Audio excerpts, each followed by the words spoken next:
Hi, I'm Zoe, I'm Mika. and we're the co-founders of Hey Zomi. So before Hey Zomi and before I even got into reusables, I used to work in corporate finance in Sydney.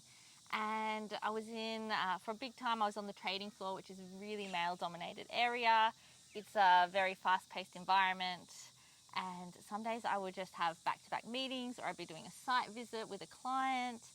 And periods just had to take a back seat. And it was really not uncommon on a heavy day for me to put in a super tampon, put the maxi pad down, and this is not recommended, of course, but go over the 6 hour limit of the tampon and just let them both fill up until I could get to the toilet, because you just don't have time, and the day goes that fast when you are on the job in these sort of really dynamic environments. And it's definitely, maybe it's changed now, but at that time it definitely wasn't I'm going to be 5 minutes late to this meeting, I've just got to use the amenities.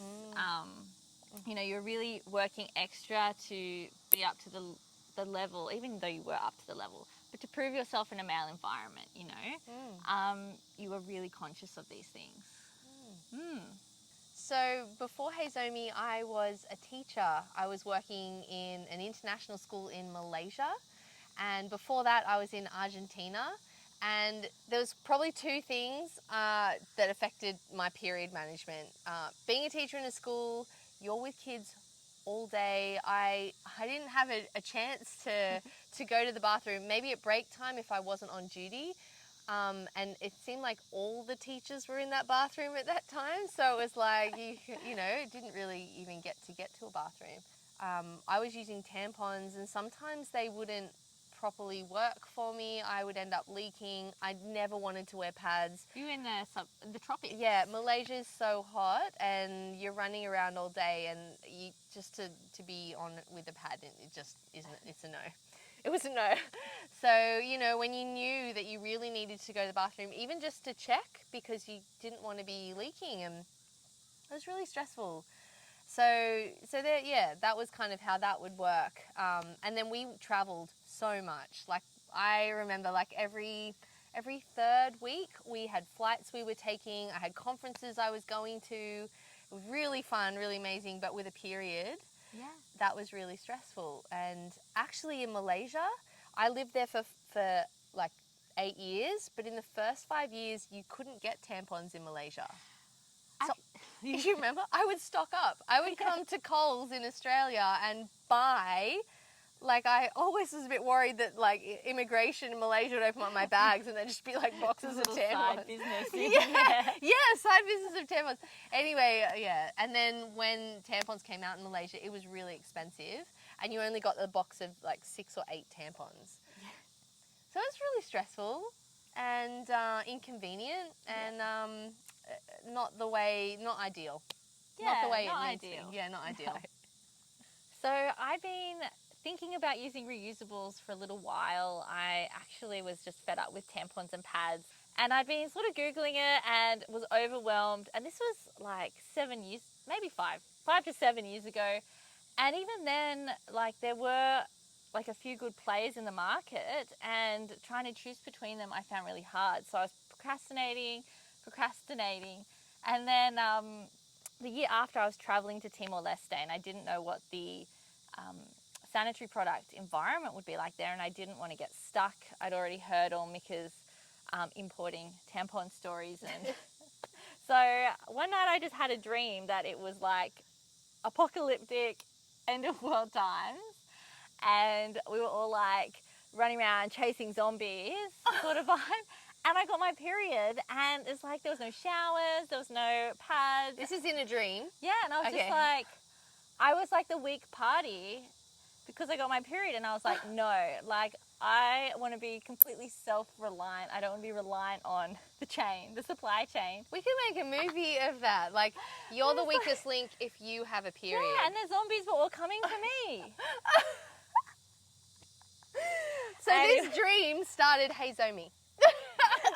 So anyway, the next morning after my dream, I jumped online and I bought my first menstrual cup, which I loved so much that I got harassed onto me. me. I did harass you. You need a cup. You're going to be the weakest link. It wasn't like that. I know it wasn't like that. It wasn't. But you were actually stoked because it worked. It worked so well, and for me, I could keep it in all day or most of the day. Like, I'd have classes all morning and I could drive home and just deal with it at home really easily. And on light days, I could keep it in all day. Yeah. Yeah. Yeah, amazing. So it really was your motivation, Zoe, to like be telling me how amazing this cup was. And also I'd just really been changing a lot of lifestyle factors, wanting to reduce the amount of single-use plastic products I was using, and I was really aware that I have a say in our future with the environment. And I wanted to do something, hadn't even thought about the period products I was using as something like that, because I just needed to use tampons and get on with it. The cup sounded amazing. I got the same cup, an Australian brand, ordered it online. It came all the way to Malaysia where I was working, and tried it over a few cycles, and it didn't fit me. I didn't understand that actually for cups there are different or needed to be different sizes. I didn't even know where my cervix was. Like, all the things that actually, when you're using reusable products, make them work. I didn't know that. I love that you could just do it and it worked for you. And I would do it and I would leak and I couldn't rely on it. From that, I had a pap smear and I went to my gynecologist in Malaysia. We had amazing private health care. So it was actually quite easy for me to follow up on this. I was really interested in understanding this more. And so I went down this rabbit hole of discovering about my internal anatomy and how that actually worked and where things sat. And I felt so empowered finding this out. I discovered there was a product called a disc, and they're only being sold from the US And Canada. at the time. This is like 6 years ago. But this disc worked. It was so easy to insert. I didn't have any suction, so it wasn't uncomfortable. I didn't, feel that. And then I come back to Zoe.